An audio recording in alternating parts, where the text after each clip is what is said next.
Salah satu amalan yang saya ingin, selain apa yang saya sampaikan,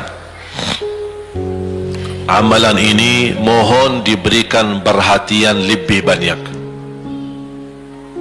Sederhana, mudah, tapi manfaatnya luar biasa. Amalan itu adalah bersalawat kepada Nabi Muhammad sallallahu alaihi wasallam.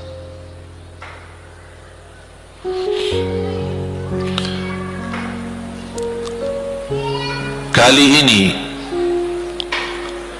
saya tidak minta anda bersalawat seperti biasa. Saya yakin Bapak Ibu suka bersalawat, tapi kali ini saya ingin anda membawa salawat kepada Rasul dengan penuh rasa cinta.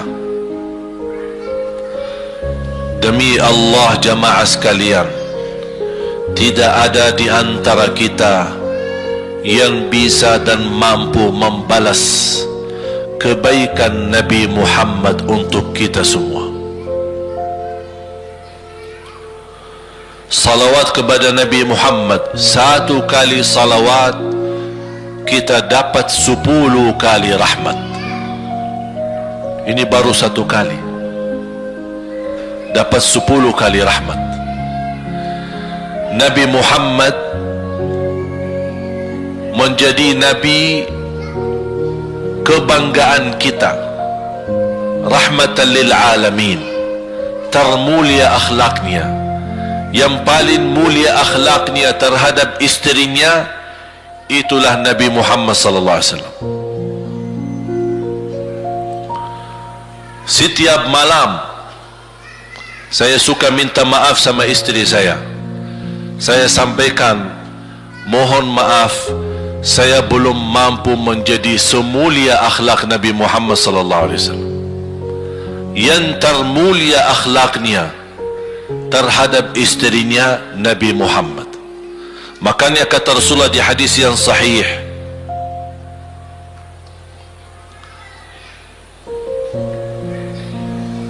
ahsanun nasi akhlaqan ahsanukum li ahli. Yang paling laki-laki yang termulia adalah laki-laki yang termulia akhlaknya terhadap istrinya. Dan Rasul juga bersabda, dan akulah yang termulia terhadap istri-istriku.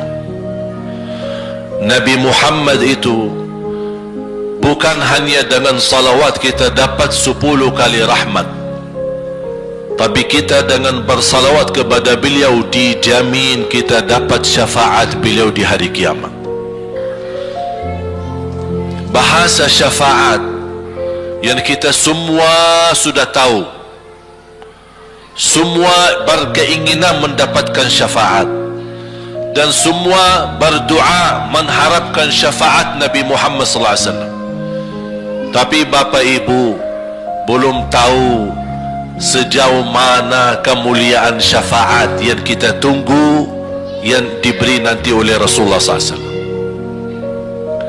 Syafaat Nabi Muhammad sallallahu alaihi wasallam adalah langkah yang kita harapkan, bukan hanya umat Islam, bahkan seluruh umat, Yahudi, Nasrani, Buddha, Hindu, seluruh manusia di hari kiamat mengharapkan syafaatnya yang disebut dalam hadis asy-syafa'atul kubra, syafaat yang paling agung yang Allah izinkan Nabi Muhammad untuk diberi kepada seluruh manusia, yang Islam maupun yang tidak Islam.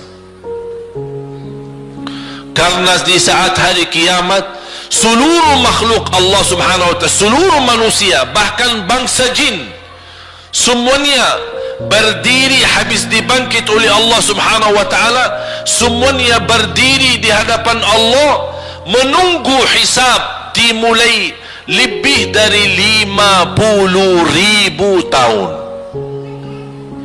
Bisa enggak terbayang berdiri berapa lama? 50.000 tahun. Dan semuanya keadaan laki dan perempuan sebagaimana baru dilahirkan. Bisa enggak Bapak Ibu terbayang? Sekarang mohon maaf, ibu-ibu yang begitu berjilbab, pakaiannya yang rapi dan sopan, Masya Allah, tertib, bersih, make up, cerah mukanya, bisa menarik perhatian. Betul nggak? Bagaimana di hari kiamat? Semuanya di satu tempat, disamakan, laki sama perempuan campur, dan semuanya dalam keadaan sebagaimana baru dilahirkan, tidak berpakaian apa-apa. Ketika Rasul menceritakan kepada Siti Aisyah pun kaget. Ya Rasulullah, laki dan perempuan sama-sama. Kefikiran Siti Aisyah kemana? Malu dilihat oleh orang. Apa kata Rasulullah SAW? Wahai Aisyah, di saat itu kesibukan manusia pandang kepada Allah Subhanahu wa ta'ala, menunggu hisab lebih daripada kefikiran yang lain. Bisa enggak terbayang? Saya yakin tidak bisa terbayang. Mohon maaf, apapun kesibukannya, biarpun dahsyat yang menarik perhatian, tetap ada kesempatan masih cuci mata. Betul enggak?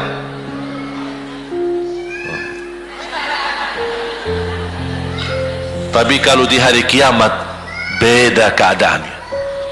Apapun yang saya jelasin, tidak akan mungkin Bapak Ibu bisa bayangkan, karena itu bukan dahsyat lagi, tapi di luar batas kemampuan kita. Makanya Siti Aisyah sebagai manusia wajar kalau terkejut. Ya Rasulullah, kami dan laki-laki sama-sama. Rasul maklumi fikiran Siti Aisyah sebagaimana memaklumi fikiran kita yang sama.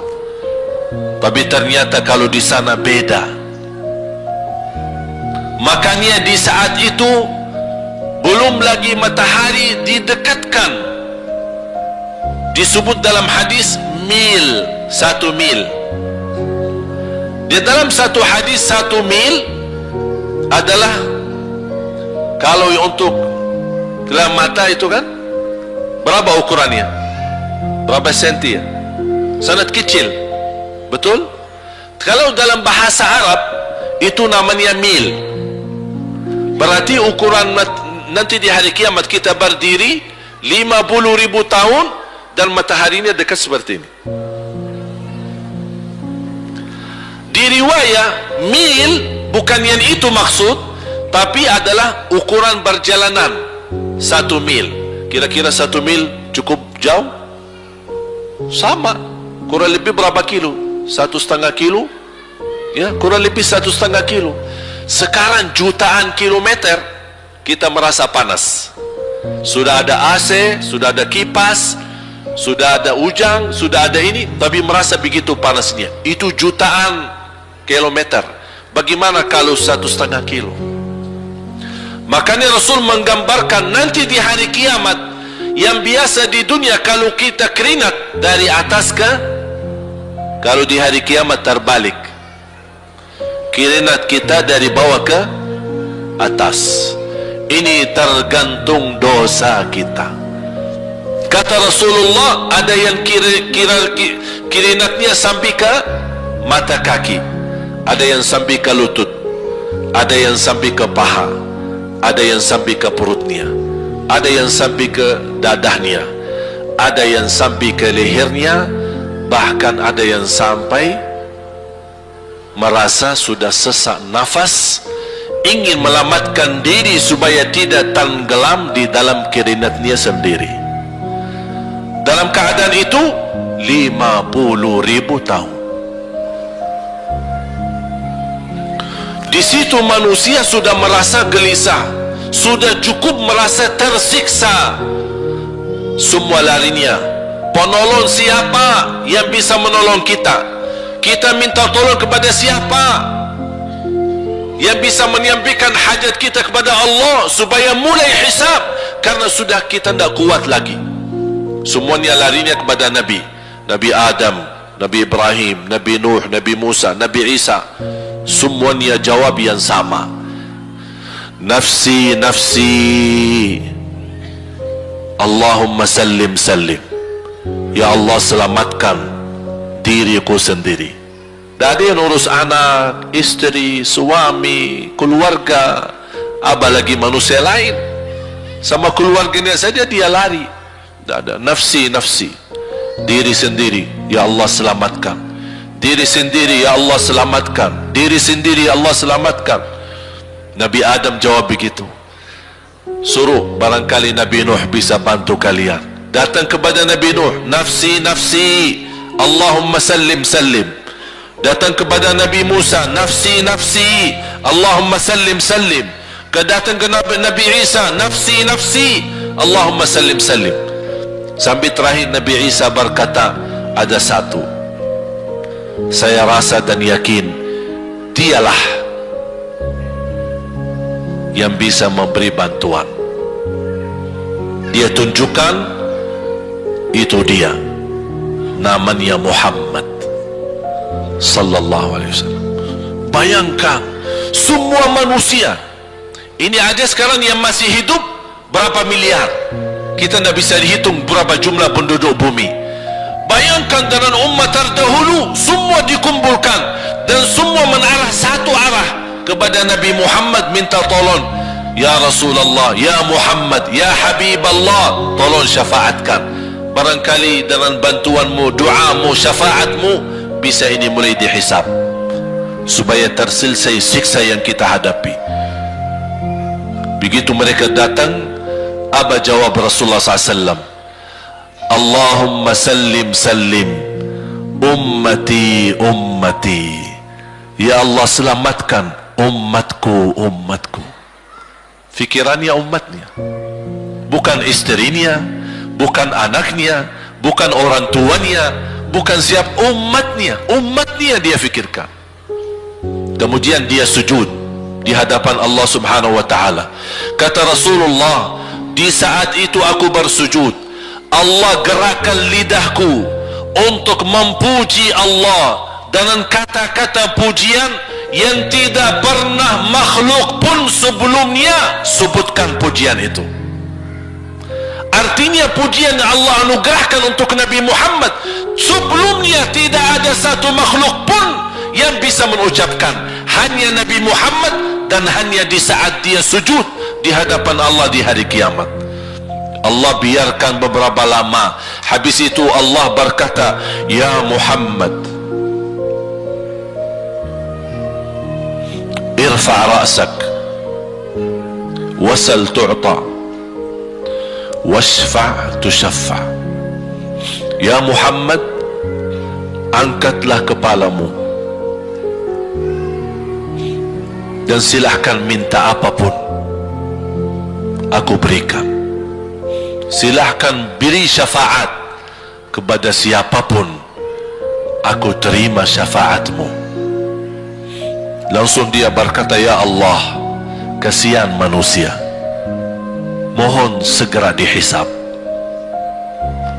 Baru mulai dihisab. Turun kitab-kitab. Ada yang mengambil kitabnya dengan tangan yang kanan, itulah bahagia. Ada yang mengambil kitabnya dengan tangan kiri. Dia berusaha sembunyikan tangan kirinya karena dia malu kalau kitabnya diterima dengan tangan kiri. Dia sembunyikan tangannya yang kiri ke belakang. Larinya buku amalannya ke belakang dan langsung nempel di tangannya. Tak ada yang bisa lari di hari itu. Semua amalan, buku amalannya dibuka oleh Allah, dan akan Allah mulai menghisabkan kita satu persatu. Tak ada kelompok-kelompok.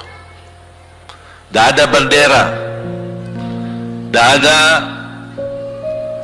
ormas, tidak ada kelompok, tidak ada pimpinan, masing-masing. Benderanya kita apa? Buku amal. Dan Allah manggil kita bernama satu-satu. Ibu, sini, datang. Kata Rasulullah sallallahu alaihi wasallam, yuhasibullahu al-abida laisa bainahu wa bainahu turjuman. Allah akan hisab hamba-hambanya satu demi satu, bersatu-bersatu, dan tidak ada penerjemah. Jadi tidak bagi terjemah, translate.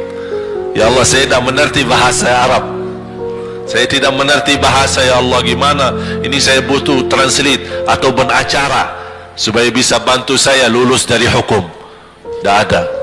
Yang hakim Allah, keputusannya Allah, yang menentukan Allah, mahkamah yang dikuasai Allah, hamba di hadapan Allah, saksi semua, tangan saksi, mata saksi, lidah saksi, kaki saksi, buku amal saksi, malaikat saksi. Bagaimana kita mau lari? Ditanya oleh Allah, hei hambaku, ingat enggak di malam itu, di tempat itu, kamu berlakukan dosa itu? Seorang hamba yang masih memiliki iman, dia merasa dan ingat, dan dia merasa malu, dia tunduk kepalanya. Kata Allah, malu ya, malu, tunduk, ya malu ya Allah, malu, malu. Dan subhanallah, tanda rahmat Allah, ketika Allah bertanya dengan kita, tidak ada orang lain yang bisa lihat. Supaya apa? Supaya hisab kita di antara kita sama Allah tidak terbocor kepada orang lain, supaya tidak malu sama orang lain. Allahu Akbar. Habis kita sudah mengaku diri, ya Allah, saya ingat dan saya rasa salah dan saya malu. Apa kata Allah? Waktu itu kamu lakukan dosa itu, aku tutupi, aku tutupi, tidak ada yang tahu. Kita lakukan dosa ini udah sekian tahun, ada yang tahu nggak? Tak ada yang tahu, karena kita lakukan di saat sembunyi. Kata Allah, di saat itu kamu lakukan dan kamu tahu itu dosa, tapi aku tutupi supaya kamu jangan menjadi malu di depan keluarga atau di depan sahabat. Aku tutupi. Dan aku sekarang sudah menutupi dosamu di dunia, dan sekarang aku hapuskan dan ampuni dosamu di akhirat. Allahu Akbar. Disitulah terasa anugerah ampunan Allah yang maha kuasa. Dan Allah di saat itu mampu menghukum kita. Dan kalau Allah menghukum kita, Allah tidak pernah menzalimi kita. Justru itu keadilan Allah. Tapi Allah tidak memperlakukan keadilannya, justru yang mendahulukan ampunan dan kasih sayangnya. Habis selesai hisab, harus semua tanpa kecuali liwati neraka Jahannam di atas sirat. Sirat yang panjang, yang kejam seperti pedang, yang tipis sampai tidak bisa dilihat oleh mata. Katanya tipisnya seperti, subhanallah, imam bisa jalan di atas rambutnya. Kejam lagi, masuk di atas serat, terus jalan. Di saat itu ada doa yang menyelamatkan kita sampai menuju surga. Nabi Muhammad sallallahu alaihi wasallam, dia sudah duluan Kalau Sayyidina Abu Bakar perjalanan di atas sirat disebutkan 100 tahun. Tapi Sayyidina Abu Bakar satu langkah di atas sirat, langkah kedua di depan pintu surga. Dahsyat. Ini Sayyidina Abu Bakar seperti itu. Bagaimana Rasul? Rasul sudah menunggu di depan. Mulai manusia satu persatu jalan di atas sirat. Dan Rasul di saat itu sibuk berdoa, Allahumma sallim sallim, ya Allah selamatkan umatku, ummati ummati, ummati ummati, sampai mereka terselesai. Sampai di situ saja. Sebelum masuk surga ada berita gembira untuk umatnya Nabi Muhammad sallallahu alaihi wasallam. Tidak boleh ada yang masuk surga harus berjumpa dengan beliau dulu, tatap muka, dan disediain minum yang disebut air Al-Kautsar, dan di situ banyak gelas. Tinggal kita ambil gelas dan minum. Begitu kita mau ambil gelas dan minum, datang Rasul, jangan kamu minum langsung dari tanganku sendiri.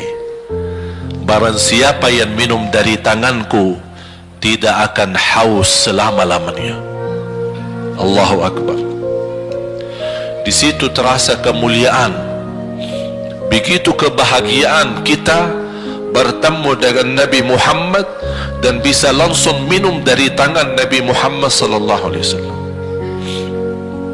Bukan hanya begitu saja, bahkan Nabi Muhammad memegang tangan kita, mengajak kita masuk 8 pintu surga. Ada 8 pintu. Rasul bersabda, satu pintu luasnya seperti antara langit dan bumi. Satu pintu antara langit dan bumi luasnya. Dan kata Rasulullah, di saat itu akan manusia gesa-gesaan untuk masuk surga. Itu tanda apa? Banyak yang akan masuk. Mudah-mudahan kita terhitung dari yang banyak. Begitu ahli surga masuk, kira-kira Rasul berhenti? Ahli surga sudah masuk, sudah aman? Tidak. Rasul balik lagi, keluar dan menuju dari langkah sirat yang pertama, melihat ada enggak ternyata ada di antara umatnya yang tersisa yang dosanya terlalu banyak, gesa-gesaan di jalan, merangkak di jalan sampai jatuh di dalam neraka. Rasul mana mereka? Masuk ke neraka. Kata Allah subhanahu wa ta'ala melihat keadaan Nabi Muhammad SAW, apa yang dibutuhkan lagi? Kata Rasul, ya Allah, saya tidak akan puas masuk surga sampai hamba-hambamu yang ada di neraka, umatku, diselamatkan. Allah subhanahu wa ta'ala mengizinkan Nabi Muhammad keluarkan dari neraka. Dia keluarkan. Sudah cukup ya Nabi Muhammad? Tidak cukup ya Allah, masih ada lagi. Diambil lagi, dikeluarkan, diambil lagi, dikeluarkan.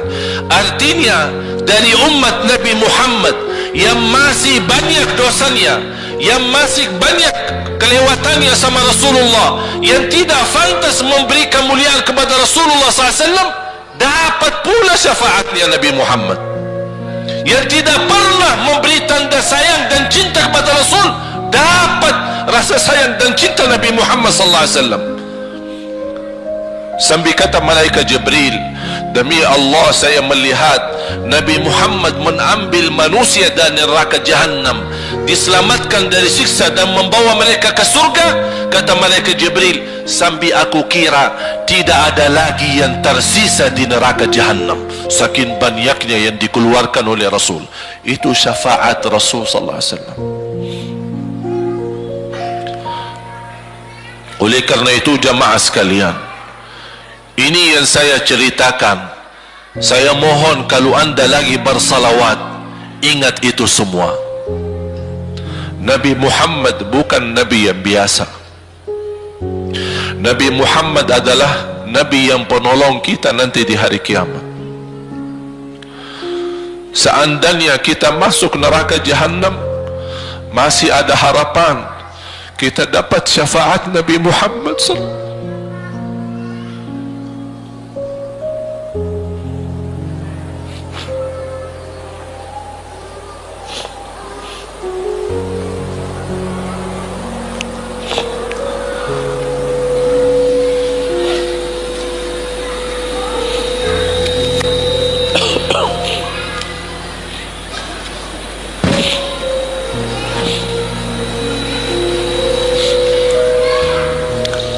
Yang masuk neraka saja dapat syafaat Rasul.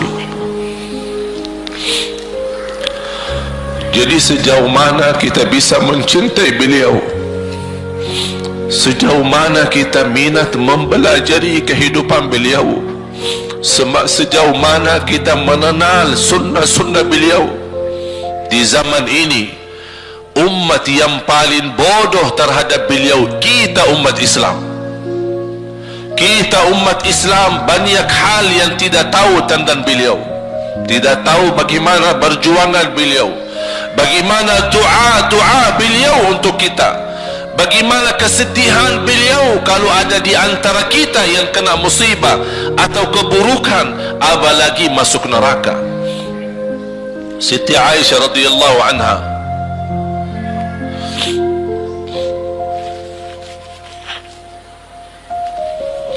Siti Aisyah radhiyallahu anha pernah minta sama Rasul doa. Ya Rasulullah, tolong doakan saya. Rasul mendoakan, Allahumma ighfir li Aisyah ma taqaddama min dhanbiha wa ma ta'akhkhar, ma qaddamat wa ma akharat, wa ma asarrat wa ma a'lanat. Ya Allah, ampunilah dosa-dosa istriku Aisyah, dosa yang lama, dosa yang baru, dosa yang terang-terangan maupun dosa yang tersembunyi. Siti Aisyah menaminkan doa Nabi Muhammad dan menangis dan bangga dan senang. Saking senangnya, saking bahagianya, dia tertawa sambil Rasul melihat Siti Aisyah. Senang wahai Aisyah? Apakah kamu senang dengan doaku? Kata Siti Aisyah, bagaimanakah aku tidak senang? Aku justru merasa bahagia dengan doamu untukku ya Rasulullah. Apa kata Rasul? Ketahuilah wahai Aisyah, ketahuilah doaku yang baru ini untukmu, itulah selalu doaku untuk umatku di setiap salat. Itu doa Nabi kita buat kita. Setiap beliau salat mendoakan kita, ya Allah, ampuni dosa umatku, dosa yang lama, dosa yang baru, dosa yang sembunyi, dosa yang terang-terangan. Setiap salat itu doa Nabi kita, Nabi Muhammad SAW, untuk kita semua. Apa yang diminta oleh Rasul? Rasul tidak minta banyak dari kita. Salah satu yang diminta oleh Rasul dan memohon, satu itu berbanyak, itu satu-satunya yang Rasul minta banyak. Selain itu Rasul tidak pernah minta banyak. Satu-satunya Rasul minta banyak. Apa? Salawatlah kepadaku, berbanyaklah salawat kepadaku. Mengapa Rasul minta berbanyaklah salawat kepadaku? Kenapa tidak minta amalan yang lain untuk dibanyakkan salawat atau amalan yang lain? Mengapa hanya salawat? Rasul berpesan berbanyaklah salawat kepadaku, karena Rasul tahu dengan kita berbanyak salawat, kita akan dijamin dapat syafaat beliau, dan itulah beliau yang diinginkan. Bukan hanya dapat syafaat, bahkan Rasul sendiri bersabda, aqrabukum minni majlisan yaumal qiyamah, yang paling dekat kepadaku hari kiamat, yang paling banyak salawat kepadaku. Bahkan berita gembira bagi seorang hamba umat Nabi Muhammad SAW, akthiru alayya minas salati yaumal jumu'ati wa laylataha fa inna salatakum tablughuni haitsu kuntum. Ini keistimewaan, khusus, kelebihan, amalan yang utama, bahkan yang terutama di hari Jumaat dan di malam Jumaat. Fokus hanya bersalawat kepada Rasul. Mengapa? Karena Rasul yang berpesan, Rasul yang minta. Rasul berpesan, berbanyaklah salawat kepadaku malam Jumaat dan hari Jumaat. Mengapa ya Rasulullah khusus hari Jumaat dan malam Jumaat? Karena salawat kalian Allah sampaikan kepadaku. Kata guru saya, barang siapa yang ingin Rasul kenal dengan dia, berbanyaklah salawat kepada beliau, karena langsung nama kita akan sampai. Ya Rasulullah, ini salawat bapa dan ibu dari Bandung, kan sampai. Ada riwayat, ada malaikat khusus tugasnya setiap kita bersalawat dibawa kepada Rasulullah sallallahu alaihi wasallam. Allahu Akbar.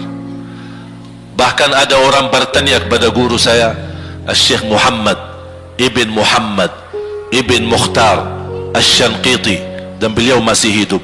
Subhanallah, ketika di salah satu pertanyaan di majlis ta'lim di Masjid Nabawi, ada orang bertanya, mana yang lebih diutamakan di hari Jumat? Banyak baca Quran atau banyak salawat? Kita milih yang mana? Beliau menjawab dengan jelas, dengan tegas, di hari Jumat dan malam Jumat lebih utama banyak salawat daripada banyak baca Quran. Mengapa? Karena kata beliau, karena itulah permintaan Rasul sendiri.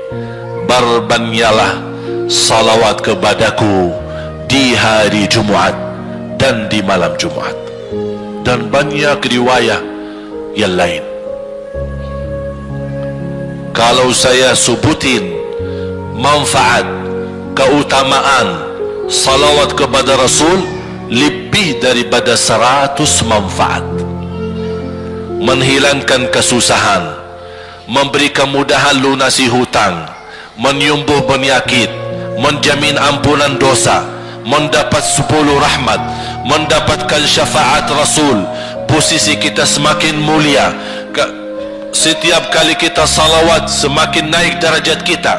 Barang siapa yang salawat kepadaku 10 kali, dapat 10 kebaikan, dapat 10 rahmat, dihapus 10 kejahatan, dan naik 10 derajat, dan di akhirat dapat syafaatku. Luar biasa.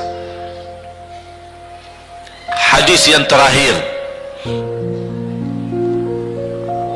Ubay bin Ka'ab radhiyallahu an berkata, ya Rasulullah, aku suka berdoa karena salawat, arti salawat adalah doa.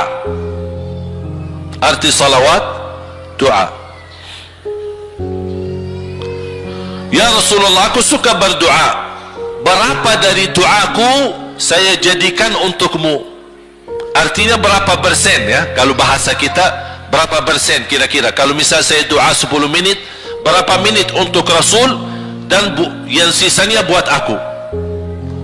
Contoh, aku kalau berdoa, ya Allah ampuni dosaku, ya Allah murahkan rezeki, sembuhkan penyakit, Allahumma salli ala Muhammad wa ala ali Muhammad.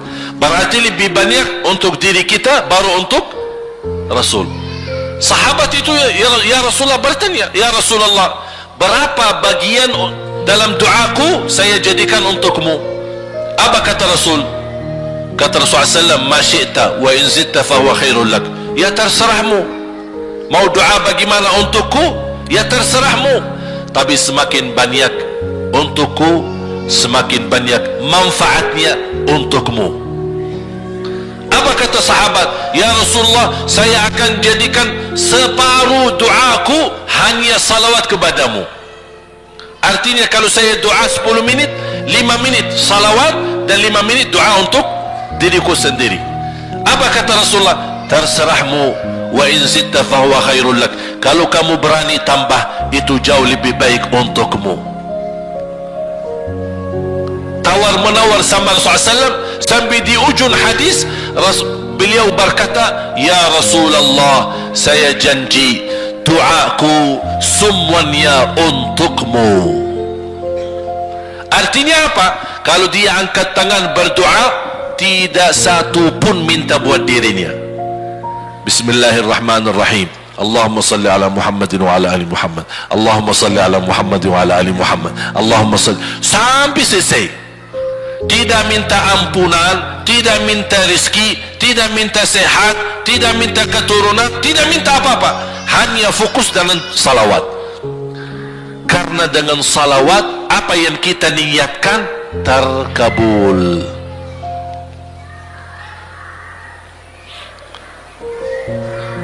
Saya dapat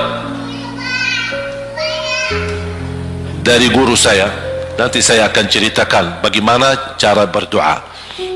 Kata sahabat, ya Rasulullah, saya akan jadikan doaku hanya salawat kepadamu. Apa jawab Rasulullah SAW?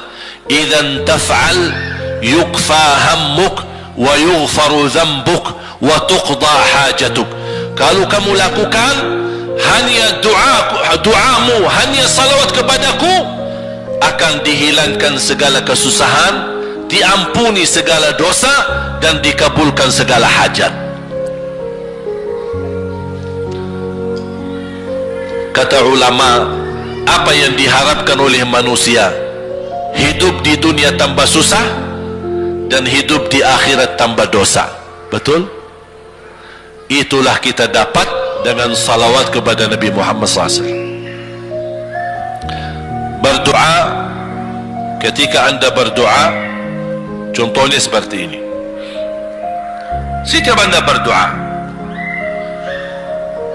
biasa mulai dengan bismillah dan memuji Allah Subhanahu wa ta'ala. Cukup satu kata memuji Allah dalam segala pujian, alhamdulillahi rabbil alamin.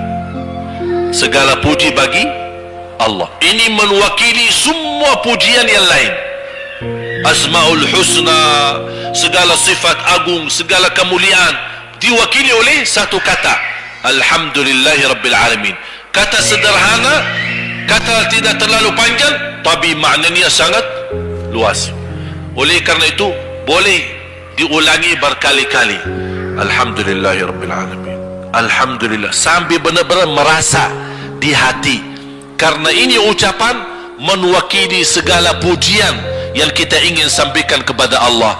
Karena ada pujian yang kita ingat, ada pujian kata-kata yang kita tidak hafal.